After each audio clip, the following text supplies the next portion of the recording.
صباح الزهور مصطفى والدلمامور. زهريك زورة وجميلة لم تمسها دب الأنامل، وردة كوكسينية وبديعة حازت الكاس في الخمايل. الورود رشفت رحيقة وعشرقت حليق العسايل.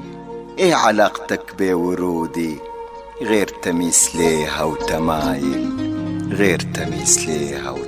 الورود عارت رحيقة وعشرقت حلق العسايل. صباح الزهور مصطفى والدلمامور.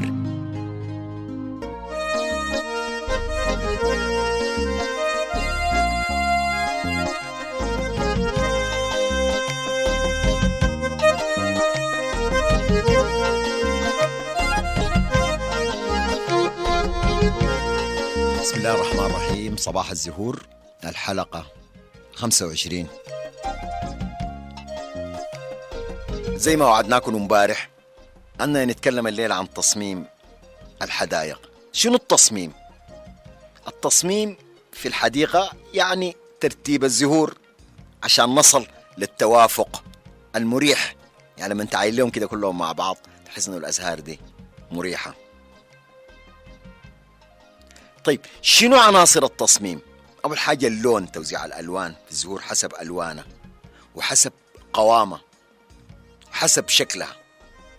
والحقيقة من كثرة تصميم الحدائق وأصبح علم، الإنسان وضع أساسيات التصميم هي التوازن والإيقاع والإبراز والانسجام والتفخيم.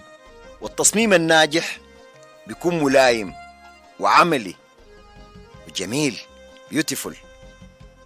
طيب لو أخذنا اللون يعني في الزهور الأحمر والأزرق والأصفر، وتدرج كثافة اللون من الفاتح للغامق، وصفاء اللون اللي هو اللمعان. يعني هو اللون ما حاجة واحدة زي ما أنت بتتخيلها، هو التدرج واللمعان وكذا. طيب القوام ده يا اخوان احنا قاصدين به التأثير المرئي للسطح الملموس. يعني مثلا زي الفرق مثلا ما بين الخيش والحرير مثلا.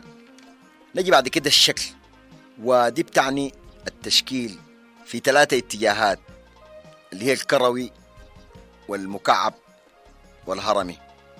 الخط اللاين ده هو المحدد للشكل، والخط هو اللي بيقود العين إلى اتجاه معين. أساسيات التصميم التوازن، البالانس. يعني نحن لما نضع النباتات الرئيسية بالتماثل حول مركز المحور ده هو التوازن.